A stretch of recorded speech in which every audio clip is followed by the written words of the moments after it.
Hi, this is LW Global Finance. Welcome to today's deep dive into the global markets, where we break down the stories that move the economy, Wall Street, crypto, and more.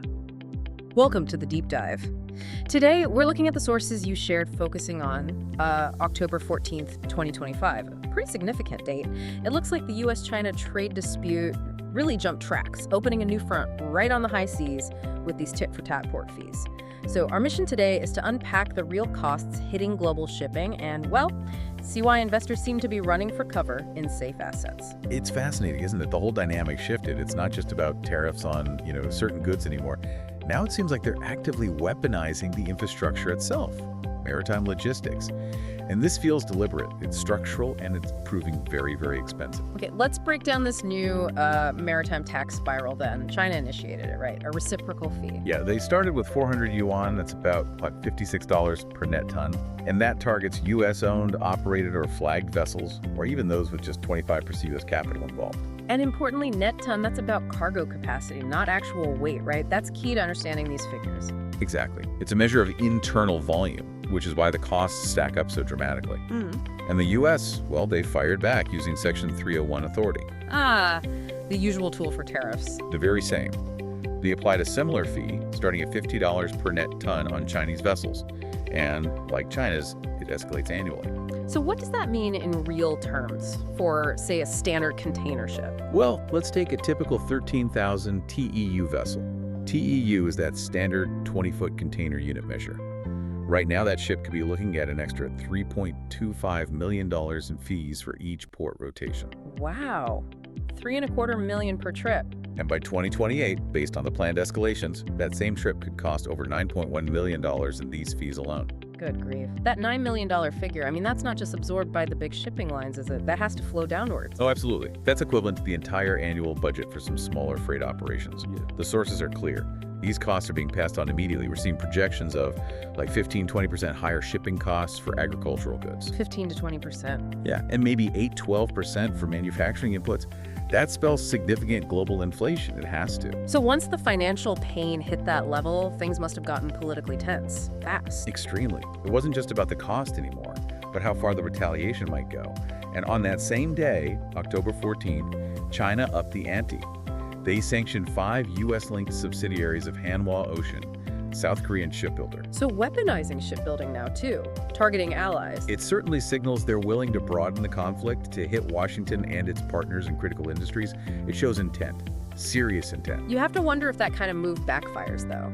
Isolating major builders like Hanwha, does that hurt China's own supply chains eventually? It could, long-term, but short-term. It definitely injects massive uncertainty. And you saw that reflected straight away in the markets. Remember the Dow? It rallied strongly Monday on some softer U.S. rhetoric. Then Tuesday, bam, fees hit, sanctions hit, and the market dropped sharply again. Oof, that kind of whipsaw must have been brutal for traders trying to navigate this. Absolutely. A real punch to the gut if you believed Monday signals. And all this uncertainty, it's clearly pushing that trend. Deglobalization. Right. Firms moving faster on China Plus One. Definitely accelerating it.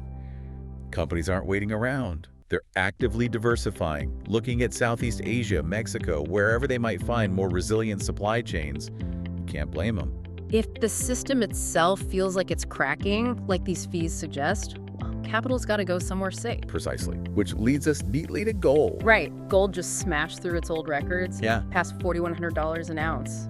In this kind of volatile environment, it feels like the world's fear gauge. It really does. And there's sort of 2 main things driving this rally, this flight to gold. Okay, what are they? First off, monetary policy. There's a strong expectation the Federal Reserve will have to cut interest rates. When that happens, real interest rates go down, which lowers the opportunity cost of holding gold. Gold doesn't pay interest. So if bonds aren't yielding much, holding gold seems less like a missed opportunity. Makes sense. Exactly. And lower rates tend to weaken the dollar, making gold cheaper for buyers using other currencies. That helps too. Okay, so that's the financial mechanics. What's the second driver, the more structural one? That's pure geopolitical demand. Gold is acting as that classic safe haven, a direct hedge against all the uncertainty we've just been talking about. And crucially, this isn't just individual investors. Central banks are buying gold in record amounts. They bought over 1,000 tons in 2023 alone. 1,000 tons. Wow.